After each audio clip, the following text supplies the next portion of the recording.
Olá, pessoal. Essa é uma aula especial, é uma aula, vamos dizer assim, bônus, né? Na verdade, o que a gente vai fazer aqui é ver algumas soluções de problemas que utilizam recursão. A gente vai ver algumas soluções para alguns problemas que a solução utiliza alguma recorrência, alguma fórmula de recorrência, e utiliza a ideia de recursão. Por que isso é importante? No nosso próximo conteúdo de programação dinâmica, a gente precisa necessariamente de uma fórmula recursiva. A gente necessita de uma recorrência para conseguir desenvolver o método de programação dinâmica. Então, a gente precisa conseguir expressar soluções para os nossos problemas de uma maneira recursiva. Então, uma boa maneira de começar a aprender a fazer isso é ver algumas soluções já recursivas para alguns problemas. Isso vai dar uma maneira de você adaptar essas soluções e uma maneira de se acostumar com esse tipo de raciocínio. Que raciocínio é esse? A gente vai ter que usar o próprio problema para resolver o problema.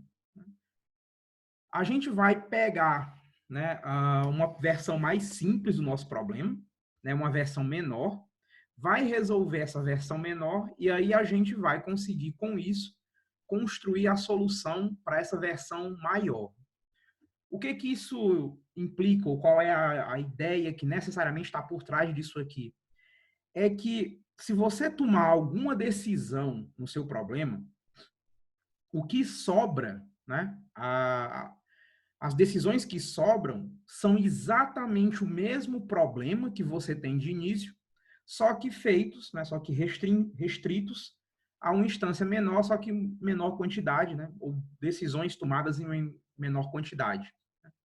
Então, a ideia por trás de formulações de funções recursivas, né, e de fórmulas de recorrência é que você consegue resolver o problema com ele mesmo, só que escrito para um tamanho um pouco menor. Isso quer dizer que, necessariamente, nossos métodos recursivos, né, nossos métodos de recursão, de recorrência, eles vão precisar de uma decomposição do problema, e essa decomposição do problema nem sempre, para não dizer nunca, é uma decomposição padrão. Na verdade, cada problema vai ter uma decomposição diferente, cada problema você vai escrever a solução de uma maneira diferente, e cada uma dessas maneiras vai te levar a uma recorrência e a uma função recursiva diferentes. Então, o que a gente vai fazer aqui é olhar alguns exemplos e, nesses exemplos, apresentar soluções recursivas para esses exemplos. Alguns são bem conhecidos, alguns um pouco mais obscuros, né? E a gente vai começar com um bem conhecido, que traduz muito bem a ideia de função recursiva, que traduz muito bem a ideia de recursão, que é o famoso problema das torres de Hanoi. Né? Como é que funciona? Né? A gente tem 3 pinos, A, B e C. A gente tem um conjunto de N discos de tamanhos variados. Os discos estão ordenados no pino A do maior para o menor, formando uma torrezinha, né, formando uma pirâmide.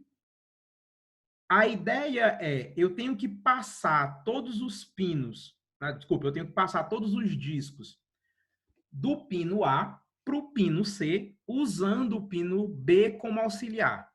E só tem uma regra: nunca, jamais, um disco de diâmetro maior pode ficar sobre um disco de diâmetro menor.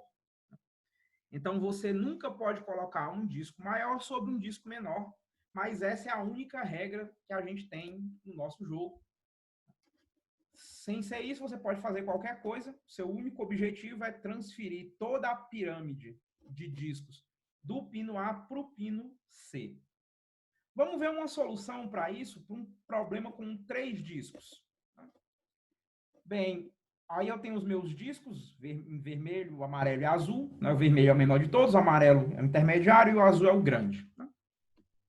Eu posso passar o vermelho para o pino C, depois passar o amarelo para o pino B, depois passar o vermelho de volta para o B, aí eu consigo transferir o azul, depois eu passo o vermelho de volta para o A, consigo colocar o amarelo em cima do azul e finalizo colocando o vermelho em cima do amarelo. Né? Se você achava que não era possível fazer isso, você achava que não era possível jogar, é possível sim, sempre tem uma solução. Vamos examinar com cuidado esse passo aqui. Né? Veja, quando é que eu consigo mover esse último disco? Né? Vamos pensar um pouco. Né? O disco, que é o maior de todos, né? Esse meu disco, que é o maior disco, né? Ele nunca pode ficar sobre os outros discos. Isso quer dizer que para eu conseguir transferir esse disco grande, esse meu maior disco, o último disco, do pino A para o pino C, eu preciso necessariamente estar com todos os meus discos, né, menores do que o meu último no pino B. Por quê? Como o meu último disco é o maior de todos, ele nunca pode ficar em cima de ninguém. Então, o pino C tem que estar vazio quando ele for movido. Mas veja, isso quer dizer o quê? Quer dizer que você transferiu todos os discos do pino A até o pino B, né, usando o pino C como auxiliar. Né? Esse é exatamente o mesmo problema. Né? A única diferença é que, em vez de transferir os N discos, você só vai transferir N-1 discos, ou seja, todos os discos que estão acima do último, e o seu pino de destino não é mais o C, ele é o B. E agora o seu C se torna um novo auxiliar, se torna um novo pino B. Então, né, o que isso representa? O que isso representa para a gente? A gente tem exatamente o mesmo problema original, a gente tem exatamente o mesmo problema que a gente começou, a gente tem 3 pinos, e a gente agora quer transferir N-1 discos, não são os N discos. Né?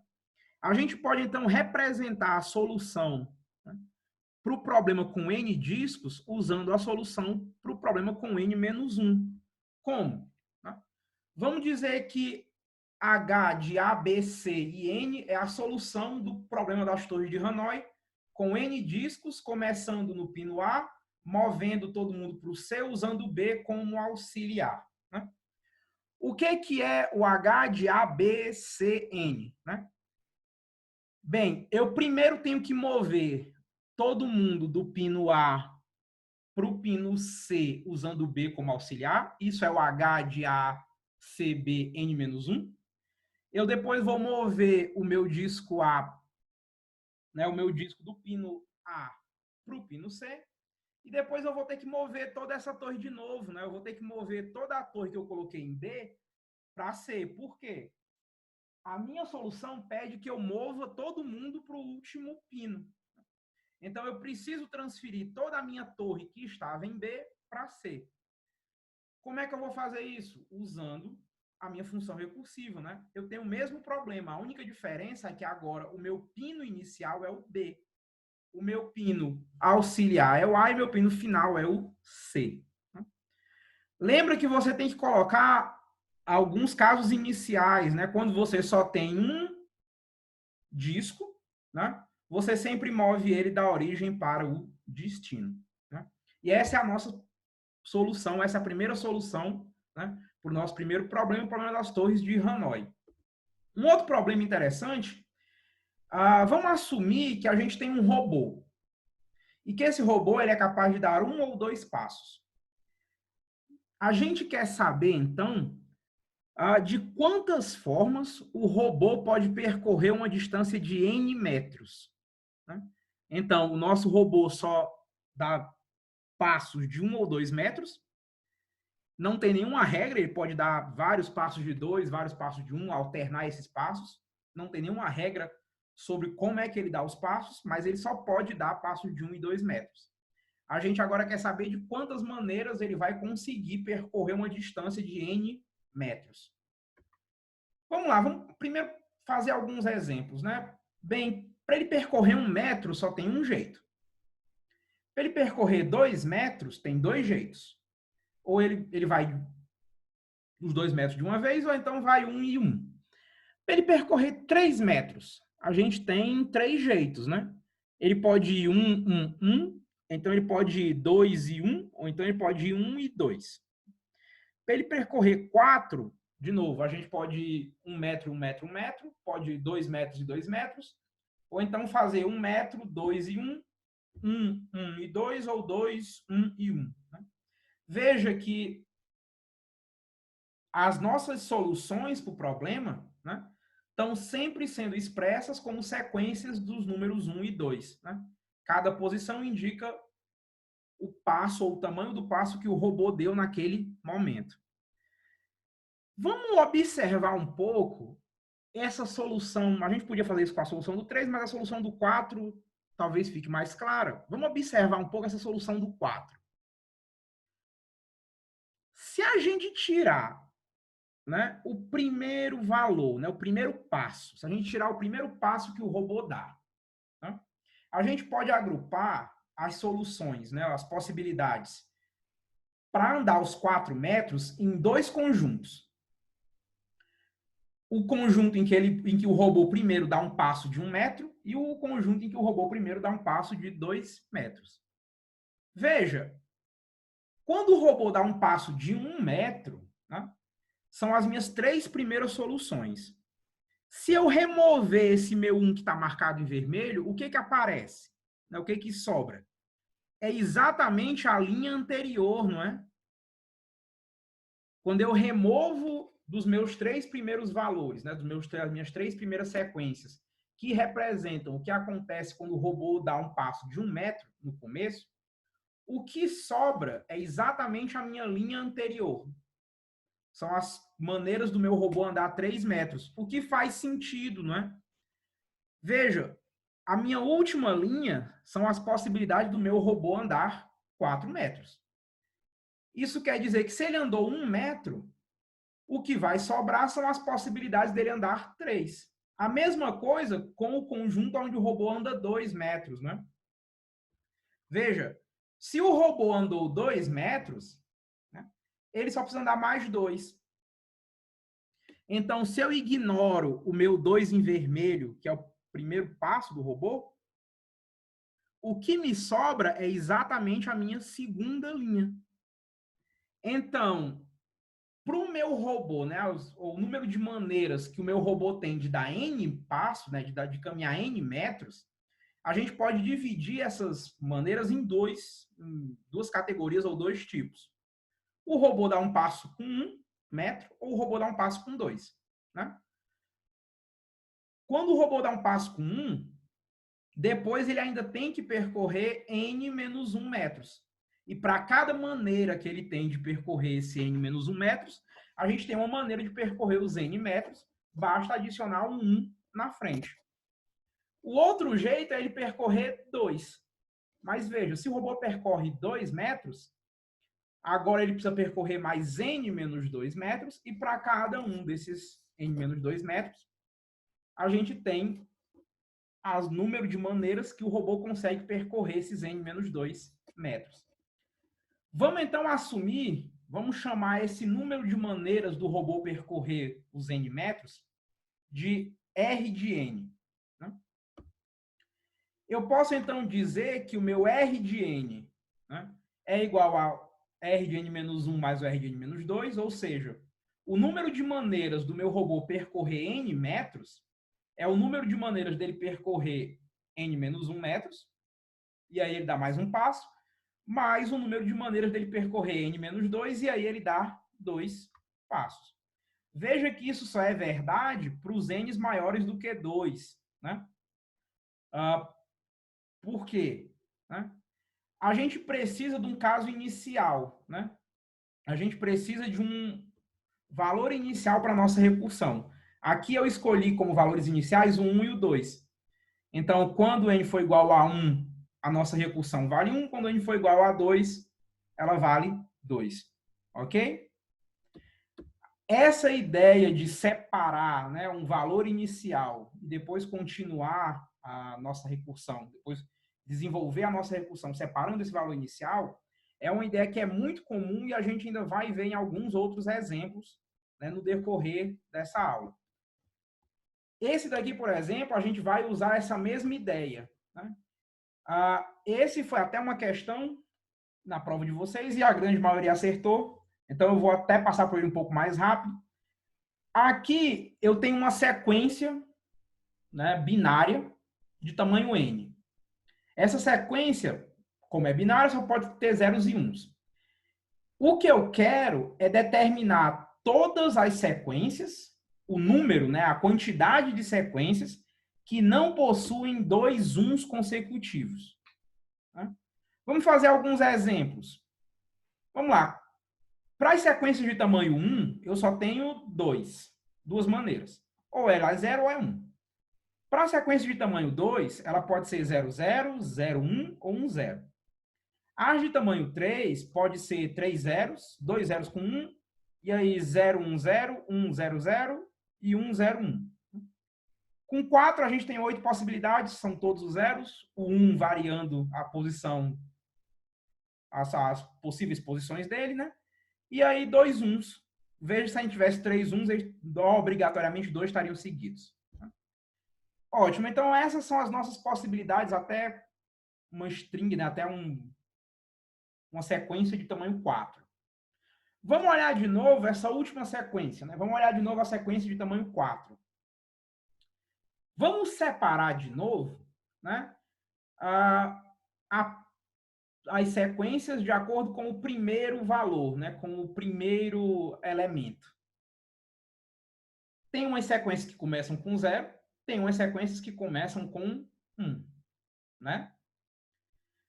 Vamos agora ponderar o que essas sequências representam, né? Vamos começar com a sequência que começa por 0. Se a sequência começou por 0, como é, né? Vamos lá, como é que eu conto quantas sequências dessas existem, né? Quantas sequências que não têm uns consecutivos de tamanho n começam por 0? Bem, se ela começa por 0, eu já sei a primeira posição, então essa posição não está aberta à escolha. Me sobram, então, n menos 1 posições, já que o meu vetor inicial, né, já que a minha sequência inicial tinha tamanho n. Qual é a propriedade específica que essa sequência tem que ter? Bem, ela não pode ter dois uns consecutivos, né? Veja, é exatamente o nosso problema, né? Contar o número de sequências que não possuem dois uns consecutivos. Então, ok, essa daí parece que está resolvida, parece que tem realmente uma ligação recursiva. A segunda, bem, a sequência começa com 1, ok. Depois é só eu colocar uma sequência que não tem dois uns consecutivos? Difícil, né? Acho que não. Por quê? A sequência começa com 1. Observe, o próximo número obrigatoriamente tem que ser 0, né? Você não pode contar as outras sequências, né, ou as sequências de tamanho n-1 que começam com 1. Né? Por quê? Como a sua sequência de tamanho n já começa com 1, o próximo valor obrigatoriamente tem que ser 0. Ele não pode ser 1, porque se ele fosse 1, a gente teria dois uns consecutivos. Então, o próximo valor também não está aberto à escolha. Não existe possibilidade de escolha para ele. Ele tem que ser 0. Mas isso acaba ajudando a gente. Veja, como ele tem que ser 0, agora sim. Depois que a gente escolheu o segundo valor, que obrigatoriamente é 0, o que sobra para a gente? Bem, agora a gente tem que pegar todas as possibilidades de colocar zeros e uns em n menos 2 posições, de maneira a não repetir uns, de maneira a não ter uns consecutivos. Esse sim é o nosso problema original. Né? Veja, aqui eu precisei dar um passo a mais, né? Um pouco diferente do nosso exemplo anterior. Aqui, só separar com os zeros e uns não me resolveu. Eu precisei dar mais um passo, criar, vamos assim, estender meu raciocínio um pouco, para conseguir encontrar a forma, né, para conseguir encontrar uma forma que traduzisse o meu problema na sua própria versão, né, na sua própria versão com um tamanho um pouco menor. Então, vamos lá. Como eu disse, a gente tem dois casos, né? Vamos pegar as sequências a sequência de tamanho n. Se ela começar por 1, né, o próximo elemento, como a gente viu, tem que ser 0. Isso quer dizer que a sequência é 1, 0, alguma coisa, e essa alguma coisa não pode conter dois uns consecutivos. Então, ela é exatamente o mesmo problema, só que escrito para n menos 2. Se ela começa com 0, ok, o próximo elemento pode ser qualquer coisa, só que eles não podem ter uns consecutivos, o que é exatamente o nosso problema, só que para n menos 1 posições. Se eu assumir que Bn é o número das minhas sequências binárias sem uns consecutivos, isso quer dizer que para toda sequência maior do que 2, né, o meu Bn é igual a Bn menos 1 mais Bn menos 2. A única diferença são os casos base. Né?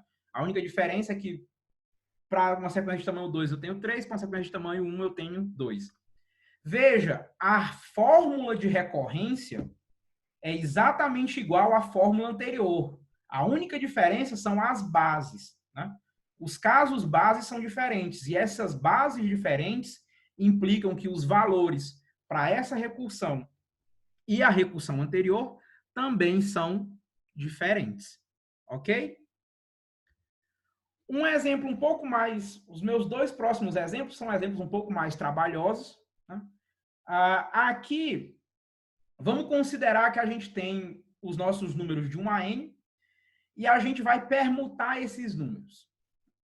Eu vou dizer que uma permutação é caótica, né, se nenhum dos números está na sua ordem natural, está na sua posição natural. Né? Ou seja, o primeiro não é o 1, o segundo não é o 2, o terceiro não é o 3, o quarto não é o 4, desculpa, o quinto não é o 5 e assim por diante. Todos os números estão misturados, ninguém está na sua posição certa. Né? Então, vamos lá. Por exemplo, né, para três números, a gente só tem duas permutações caóticas, né, que seria o 2, 3 e 1, o 3, 1 e 2. Né? Para 2, a gente só tem uma, que é o 2, 1. Né? Então, vamos ver mais alguns exemplos. Né? Como eu disse, para duas... Né, para n igual a 2, para dois elementos, a gente só tem uma permutação caótica, que é o 2, 1. Para 3, a gente viu que a gente tem duas permutações, o 2, o 3 e o 1. Para 4, aí a gente tem várias. Né? O 2, 1, 4, 3 é uma, o 2, 3, 4, 1, 2, 4, 1, 3 e assim por diante. Então, todos os exemplos das permutações aí. Vamos ver essa última permutação de 4 elementos, né? O que a gente pode aprender com ela, né? Agora eu vou mudar um pouco. Em vez de olhar o primeiro elemento, eu vou olhar onde é que está o 4. Onde é que está o número 4? Onde é que está o meu quarto elemento? Ótimo. Ok. Eu vou pensar agora, né? Eu já dividi os meus números de várias maneiras antes, né? Eu vou dividir agora os meus números em dois tipos, né? Eu vou pegar o meu número 4, que é o meu último número, meu valor de n, e eu vou pegar com quem ele trocou de posição. Né? Por exemplo, na minha primeira permutação ali, né, o 2, 1, 4, 3, o 4 está na posição do 3, né? E o 3 está na posição do 4.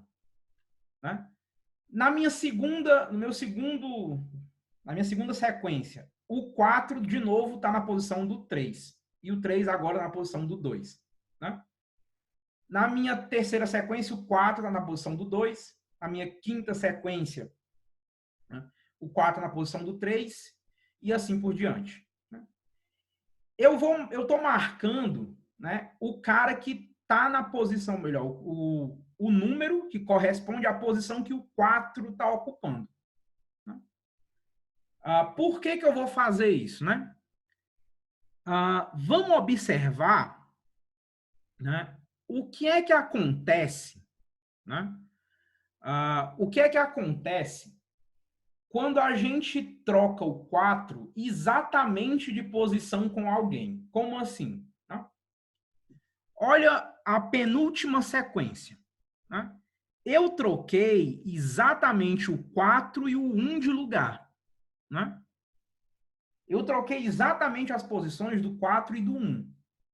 O que isso quer dizer? Né? Todas as demais posições, né, continuam com um elemento proibido para cada uma delas. Né? Veja, na sequência, né, quando eu troco na minha sequência o elemento n e o elemento 1, né, isso quer dizer que o 1 está no lugar do n, o n está no lugar do 1, eles estão nas posições erradas, certo? Mas todos os meus elementos internos, né, todos os elementos do 2 até o n menos 2, eles têm que estar nas posições erradas também. Né? E cada um deles tem uma posição que é proibida para ele. Né? Uma maneira que talvez fique até mais fácil de pensar sobre essas permutações é que cada número tem uma posição que é proibida para ele. A saber, a posição que corresponde ao seu valor. Né? O 4 não pode estar na quarta posição porque ele é o número 4. Então, veja, quando ele troca de lugar com alguém, né, toda vida que o 4 troca de lugar com alguém, a gente continua com uma posição proibida, a gente continua com o mesmo problema. Porque todos os outros números, né, toda vida que ele troca de lugar com um, todos os outros números continuam com uma posição proibida. Que posição proibida é essa? Né? É exatamente a correspondente ao seu próprio número. Agora, qual é o truque? Né? Veja, quando ele troca de lugar com o cara, tá tudo bem. Né? Quando ele troca de lugar, né? Como a gente fez esse exemplo do 4 e do 1, né? Quando ele troca de lugar com o cara que ele está na posição, né? Como, por exemplo, também naquele meu primeiro vetor, né? No meu primeiro índice, né? Na minha primeira sequência. Eu troquei o 4 e o 3 de lugar. Isso quer dizer que o 2 e o 1 continuam contendo uma posição proibida. Né? Então, sempre que eu troco o meu último elemento de lugar com o K e eu coloco o K exatamente no lugar dele, né, exatamente no final, a gente só precisa reorganizar o resto dos elementos de maneira caótica. Por quê? Bem, o N, que não podia estar na posição N, está na posição K. O K, que não podia estar na K, está na N. Eles já ocuparam essas posições. Todos os outros números ainda têm uma posição proibida. Ok? Então, a gente só tem que organizar, né, os nossos n menos 2 números, agora, né, em uma maneira, de uma maneira caótica. O que acontece se o cara não tiver na mesma posição dele? Né? O que acontece num exemplo, como esse exemplo da minha terceira sequência que está aí, né? A 2, 4, 1, 3. O 2, ele não tem mais uma posição proibida, né? Porque o 4 já ocupou a segunda posição. Isso quer dizer que o 2 poderia ocupar qualquer uma das outras posições. Menos uma. Qual é a posição que o 2 não poderia ocupar? Né? Tem uma posição que o 2 não poderia ocupar. Qual é? A posição do 4. Por quê? Se o 2 estivesse na posição do 4, a gente estava no caso anterior, né? Eles teriam trocado de lugar. Então, na verdade, quando a gente está assumindo, né, quando a gente está nesse segundo caso aqui, que o N foi para o lugar do K e o K não está no lugar do N, na verdade, tem sim uma posição proibida para o K.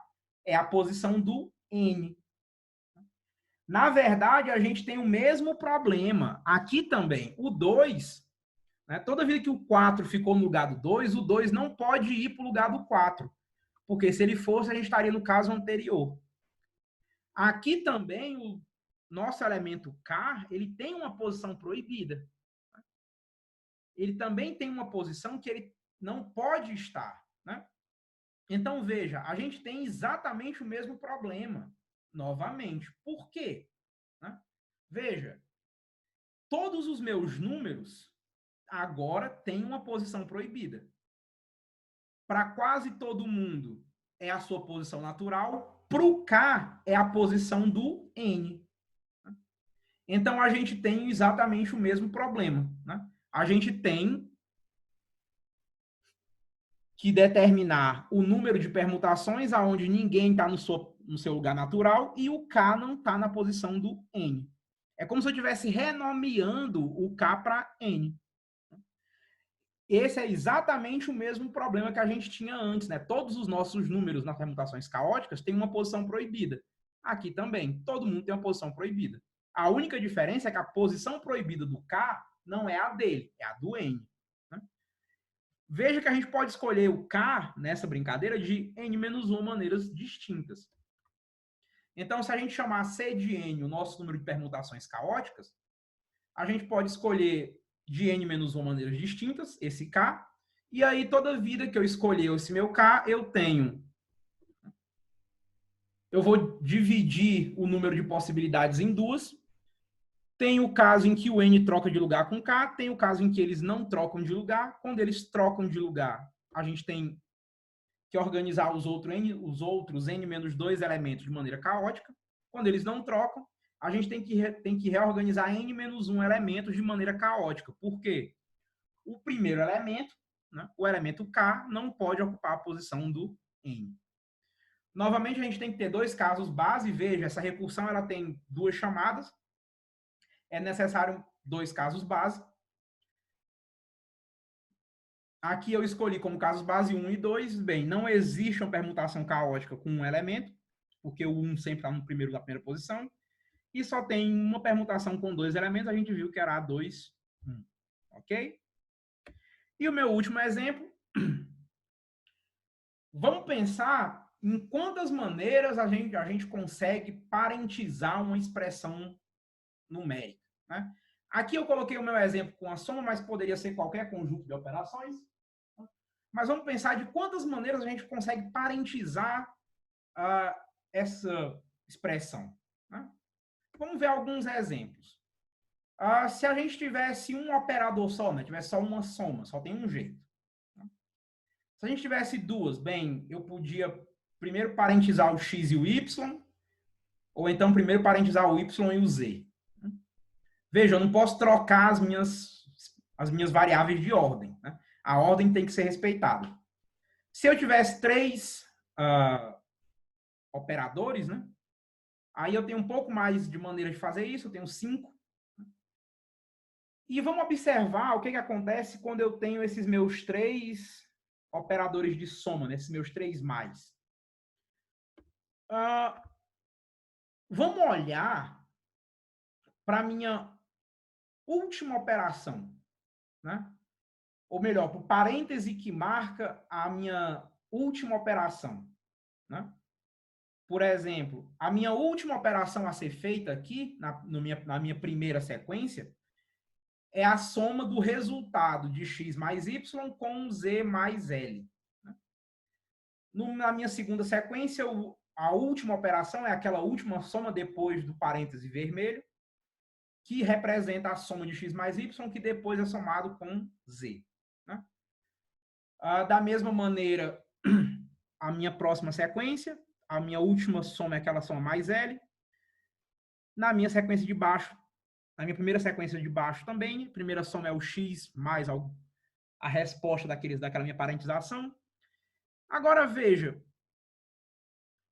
essa minha última operação, ela divide, né, a minha parentização, né, ou a minha expressão, em duas partes.